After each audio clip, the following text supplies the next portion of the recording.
नमस्कार आणि आपण पाहत आहात लोकहित लाईव्ह न्यूज चॅनल, आवाज सर्वसामान्य जनतेचा।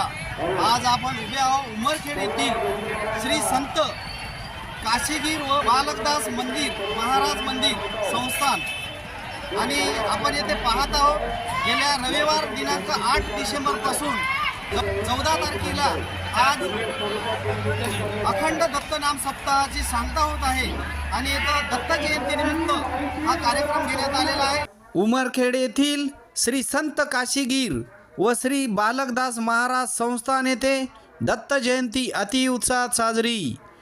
शनिवार दिनांक 14 डिसेंबर 2024 रोजी उमरखेड येथील श्री संत काशीगीर व श्री बालकदास महाराज संस्थान श्री क्षेत्र औदुंबर ग्रामपंचायत नागापूर रुपाळा येथे दरवर्षीप्रमाणे याही वर्षी रविवार दिनांक 8 डिसेंबरपासून चालू असलेल्या अखंड दत्तनाम सप्ताहाची 14 डिसेंबर 2024 रोजी सांगता करण्यात आली।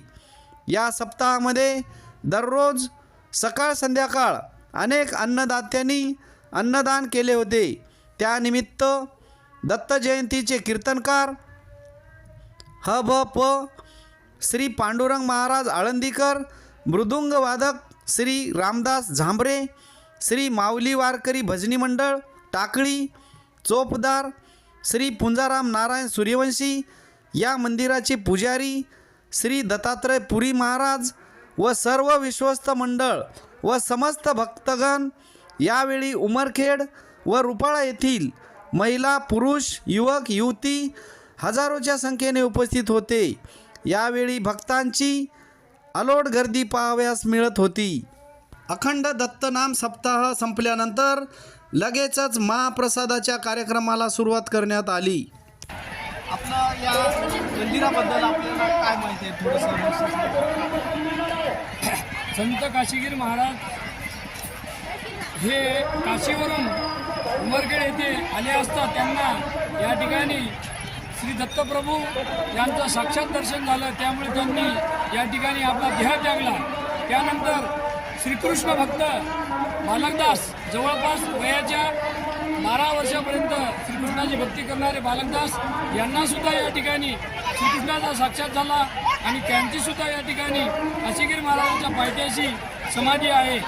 अशा या औदुंबर नगरीतील दोन्ही संतांची ही आख्यायिका आहे आणि यांचे जे जवळपास जे गुरुगादी आहे एक मार्लेगाव येथील दुसऱ्या वेळेची जी गादी आहे तिथले संत त्यांची अशी आख्यायिका आहे की कुठल्याही व्यक्ती किंवा जनावर जर बिमार पडलं त्यांच्या नावाने जर या ठिकाणी येऊन प्रसाद वाटतो म्हणलं तर त्या मनुष्याची किंवा त्या जनावराची पूर्ण व्याधी ही व्यवस्थित व्हायची अशी या ठिकाणची आख्यायिका आहे।